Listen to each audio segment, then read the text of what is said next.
करके केंद्र सरकार, राज्य सरकार भी डगमगाई रहती है, यहाँ तक कि पद भी डगमगाया रहता है। और बिहार में किस तरह की घोटाले होती है ये किसी से छिपा नहीं है।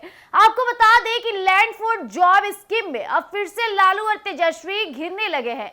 हालांकि ईडी की छापेमारी कुछ इस तौर पर चल रही है कि अब लालू प्रसाद यादव भी घेरने लगे हैं। कहीं ना कहीं लालू प्रसाद यादव और तेजस्वी के ऊपर जो बड़े बड़े घोटाले के मामले सामने आ रहे हैं, कहीं ना कहीं बहुत बड़ी खुलासा हुई है। तो आइए हम आपके बीच साझा करते हैं कि ईडी की छापेमारी में लालू और तेजस्वी फिर से किस तरह से घिर। रेलवे में नौकरी के बाद अब जमीन घोटाले के मामले ईडी ने पहली पूरक चार्जशीट दाखिल कर दी है। इसमें आरोपी के तौर पर पूर्व केंद्रीय मंत्री लालू प्रसाद यादव और उनके बेटे तेजस्वी यादव का भी नाम शामिल है।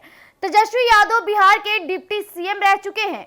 इतना ही नहीं, जिस तरह से आपको बता दें कि इस मामले में जांच जिस तरह से चल रही है, वहीं एजेंसी ने 100 पन्ने की जो चार्जशीट दाखिल की है उसमें लालू और तेजस्वी के अलावा 8 अन्य लोगों को भी आरोपी बनाया गया है।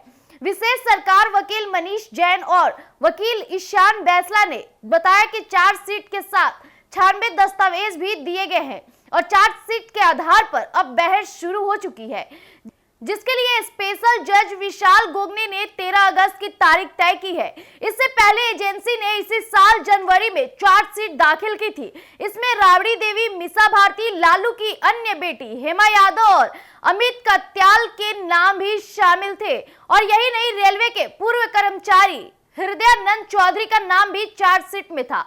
लेकिन इस मामले की जांच सीबीआई ने शुरू कर दी, जिसके बाद ईडी ने भी मनी लॉन्ड्रिंग के एंगल से केस अपने हाथ में लिया। और आरोपी है कि लालू प्रसाद यादव 2004 से 2009 तक रेल मंत्री रहे थे, लेकिन इस दौरान ग्रुप डी की नौकरियां देने के एवज में लोगों से जमीनें हथिया ली गई। और इस केस में लालू परिवार समेत कई लोग आरोपी हैं। जिन लोगों से नौकरी के बदले जमीन ली गई उनमें से ज्यादातर लोग गरीब परिवार से हैं। और ईडी के अलावा सीबीआई ने भी इस केस में लालू परिवार को आरोपी बनाया है। वही हालांकि सीबीआई केस में अदालत ने उन्हें बोल दी थी कि इतना ही नहीं, आपको अब बेल दी जा रही थी और कहा था कि जब उन्हें जांच के दौरान ही अरेस्ट नहीं किया गया तो फिर अब क्यों ऐसा किया जाए। वहीं ईडी ने अमित कत्याल को 11 नवंबर 2023 को अरेस्ट किया था और अब भी न्यायिक हिरासत में है। कत्याल ने बेल की अर्जी भी डाली है जो फिलहाल हाई कोर्ट में लंबित है।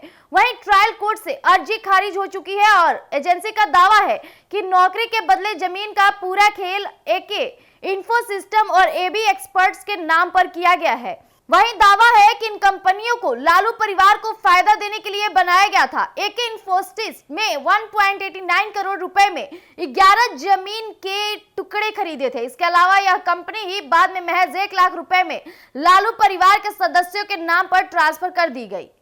तो जैसा कि भी आपने सुना कि किस तरह से फिर से लैंड फॉर जॉब स्कीम मामले में लालू परिवार फंसता नजर आ रहा है। और सिर्फ लालू परिवार नहीं, और अन्य कई नेताओं के भी नाम शामिल है जो जल्द ही आपके बीच खुलासा करेंगे। हालांकि जिस तरह से लालू परिवार घोटाले के लिए हमेशा से जाने जाते हैं, इसी बीच अब तेजस्वी यादव के भी नाम सामने आने लगते हैं। यानी लालू के बेटे तेजस्वी यादव, यानी पिताजी के कर्मों का फल बेटा भी भुगतना शुरू कर चुका है।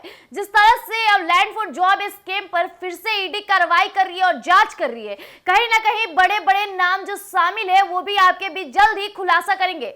तो तब तक के लिए आप बने रहिएगा एक न्यूज़ 24 पर। तमाम मुद्दों के लिए सब्सक्राइब कर लीजिएगा एक न्यूज़ 24। धन्यवाद।